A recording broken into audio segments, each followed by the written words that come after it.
जय हिंद दोस्तों। मैं विकास पाल हिंदी पाठशाला में आप सभी दोस्तों का हार्दिक स्वागत करता हूं। हम आज आप सबके लिए महत्वपूर्ण विषय Y2K संकट लेकर के आए हैं, जो कि कल हमारे माननीय प्रधानमंत्री जी द्वारा उनके संबोधन में उसका जिक्र किया गया। तो आइए हम देखते हैं यह चर्चा में क्यों है, आखिर क्या है Y2K संकट या मिलेनियम बग, यह किस प्रकार विश्व को Y2K संकट से निकालने में भारत का योगदान कर रहा है। भारत जो है इनका किस प्रकार योगदान विश्व में अपना कर रहा है इस संकट से उभरने के लिए। तो आइए हम देखते हैं कि क्या है और यह चर्चा में क्यों है। तो सर्वप्रथम देखेंगे यह चर्चा में क्यों है। हाल ही में प्रधानमंत्री ने राष्ट्र के नाम दिए गए संबोधन में Y2K वैश्विक संकट से बाहर निकलने के लिए भारतीय तकनीकी विशेषज्ञों के योगदान पर प्रकाश डाला। इसके साथ ही प्रधानमंत्री ने सामर्थ्य, बेहतरीन टैलेंट के जरिए एक आत्मनिर्भर और आधुनिक भारत बनाने की परिकल्पना देश के समक्ष रखी। तो आप लोगों ने देखा कि यह चर्चा में क्यों है और प्रधानमंत्री जी ने इसका संबोधन में जिक्र क्यों किया। इसके बाद ही हम देखते हैं क्या है Y2K संकट या मिलेनियम बग। तो कंप्यूटर में त्रुटि या एरर को हम क्या कहते हैं? बग कहते हैं। शब्द Y2K में Y ईयर को तो वही 2K वर्ष 2000 को इंगित करता है। आप लोगों ने देखा होगा कि कभी कभी 2000 को 2K लिख दिया जाता है। तो हम देखते हैं कि आपने अक्सर डिजिटल घड़ी, लैपटॉप और कंप्यूटर में डेट, तारीख का फॉर्मेट देखा होगा। वर्तमान में इसमें 2 डिजिट तारीख के लिए, 2 डिजिट महीने के लिए एवं 4 डिजिट वर्ष के लिए होते हैं। उदाहरण के लिए अगर हम देखें तो आज तारीख के लिए, 2 डिजिट महीने के लिए और 4 डिजिट वर्ष के लिए होते हैं, जैसे कि 13/5/2020 जी। और फिर देखते हैं 5/13/2020 इत्यादि। लेकिन 20वीं सदी में निर्मित कंप्यूटरों के प्रोग्रामिंग में महीने, दिनांक और वर्ष के लिए केवल 2 डिजिट का प्रयोग किया जाता था।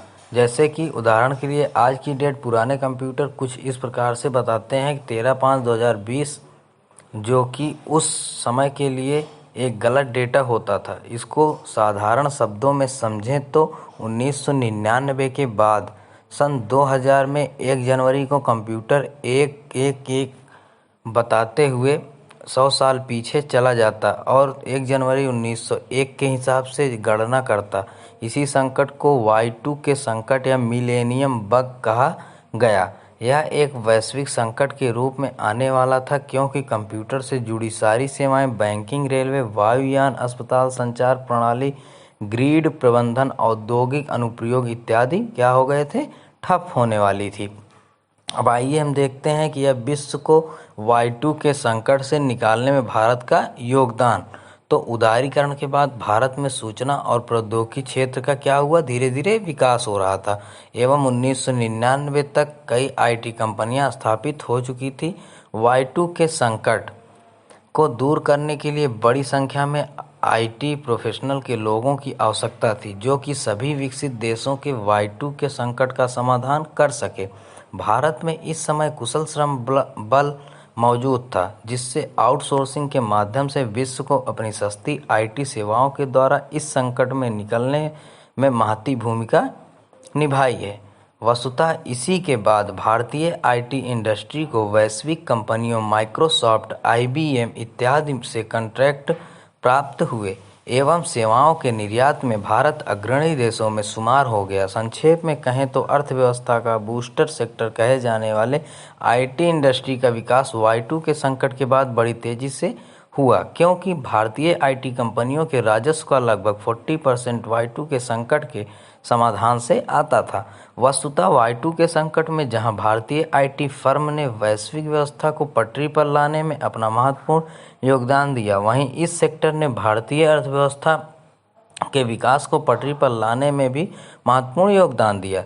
तो आप लोगों ने दोस्तों देखा कि Y2K संकट क्या है, जिसका जिक्र हमारे प्रधानमंत्री मोदी जी ने कल अपने संबोधन में किया था।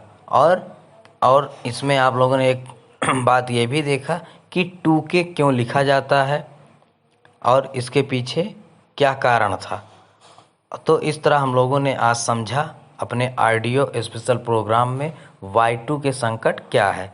दोस्तों, मैं विकास पाल आपके लिए ऐसे ही आगे प्रतिदिन के जो एडिटोरियल होंगे, जो महत्वपूर्ण विषय होगा, वो हम आपको अपने ऑडियो प्रोग्राम के द्वारा अपने ही माध्यम से आप तक पहुंचाने का प्रयास करेंगे।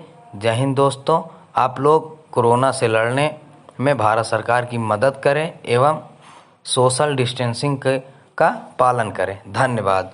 तो हम आप सबके लिए अगला कार्यक्रम कल फिर ऑडियो प्रोग्राम के माध्यम से